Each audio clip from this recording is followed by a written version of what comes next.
Hey everyone, welcome back to Wealth Up. It's time for the July budget review. This month has been a whirlwind of unexpected expenses due to hurricane damage. Let's dive into the numbers and see how I'm navigating this financial storm. As many of you know, I shared the news of hurricane damage in my previous video.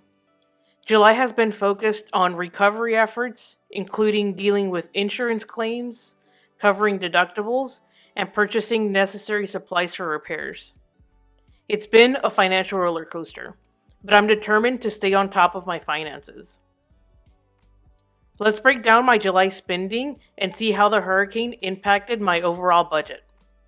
I'll share strategies for managing unexpected expenses and staying on track with my financial goals.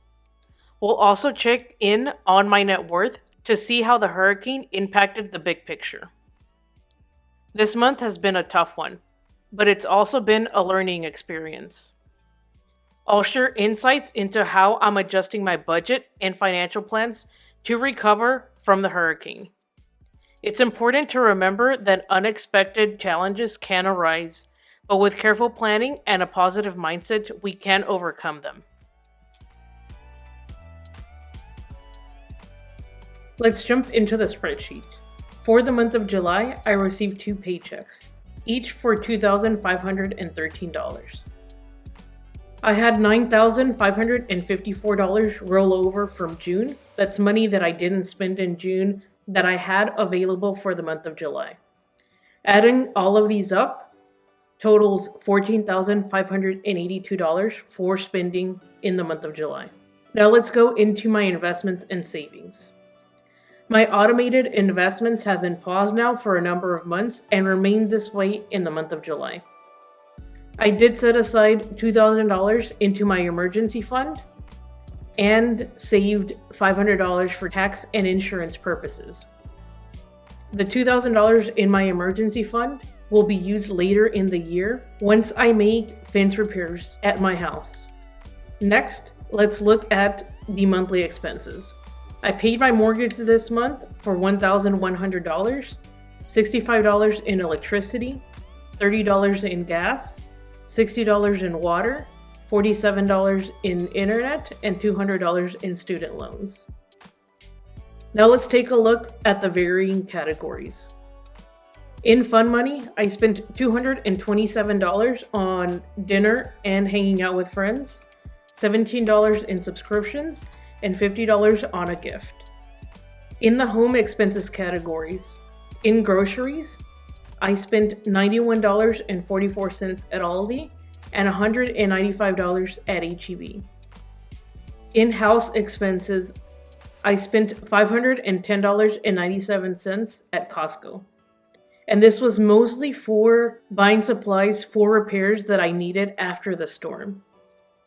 And I spent $78.84 on gas.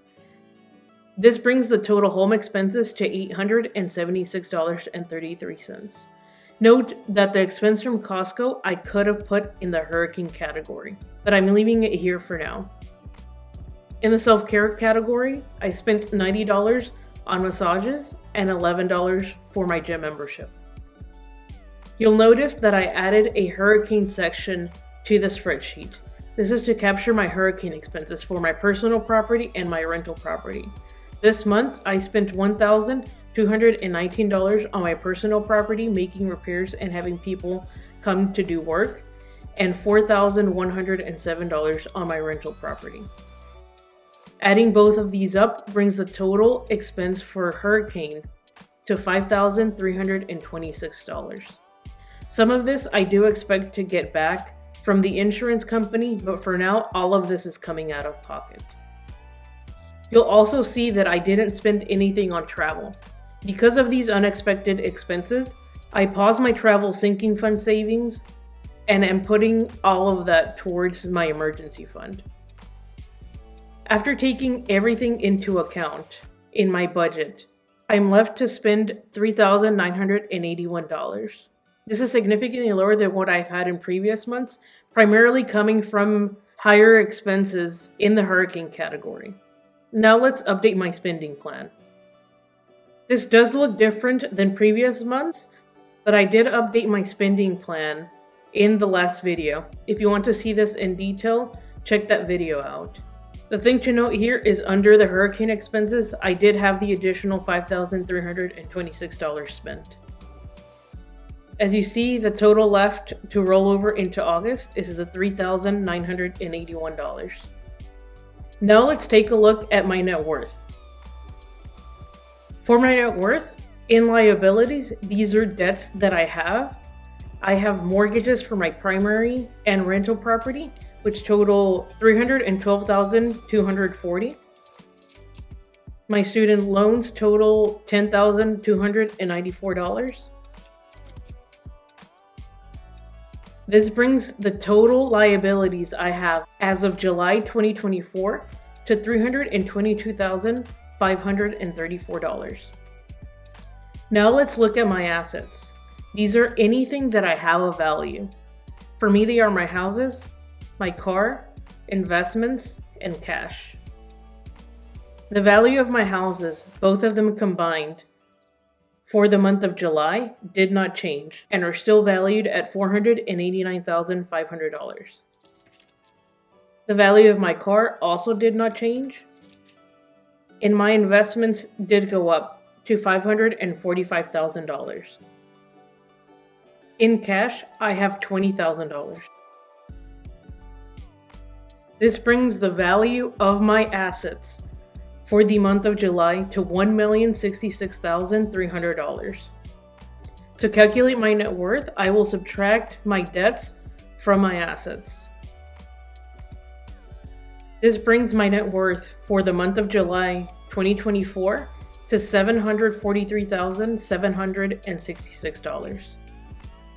You'll see that there is a slight increase in my net worth, even though it was a high spend month. Because of all of the expenses coming from the hurricane, my cash has dropped compared to previous months, but because the market has gone up, you see a slight increase in my net worth. I hope this video provides helpful insights into navigating unexpected financial challenges.